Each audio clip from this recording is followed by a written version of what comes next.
আমি বড়মার মন্দিরে দাঁড়িয়ে বলছি, এই মন্দির একটা ব্যবসায় পরিণত হয়েছে। ধর্ম হোক যার যার, বড়মা সবার। এটা একটা বেকার স্লোগান যে সেলিব্রিটিদের জন্য মা যতটা, আমাদের জন্য মা ততটা।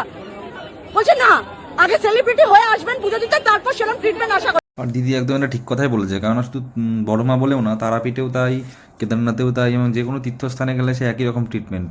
তো আমি নিজেই মানে ভুক্তভোগী, কারণ আমি 3-4 দিন আগে তারাপীঠ থেকে ঘুরে আসলাম। আপনাদের কাছে কিছু ভিডিও ক্লিপ দেখাচ্ছি, তাতে বুঝতে পারবেন।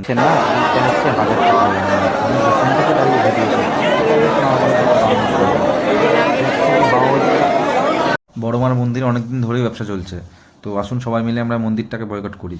একটা কথা মাথায় রাখবেন যে ঈশ্বর মন্দিরে থাকেন না, থাকেন কিন্তু মানুষের মনে। তো আমরা যদি মন থেকে মাকে ডাকি, আমরা অবশ্যই কিন্তু মায়ের শরণ পাবো। সঠিক বলেছেন।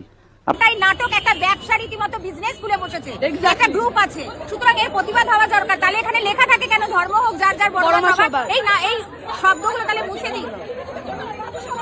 তাহলে তুমি লিখে রেখেছো কেন বড়মা সবার? হ্যাঁ, তাহলে লিখে দিই বড়মা সেলিব্রিটি। সব মন্দিরে এখন ব্যবসা চলে, এর থেকে নিজের ঘরে বসে ঠাকুর ঘরে পুজো দেওয়াটাই বেস্ট, তাতে মনের স্যাটিসফ্যাকশনটাও তো বেশি পাওয়া যায়।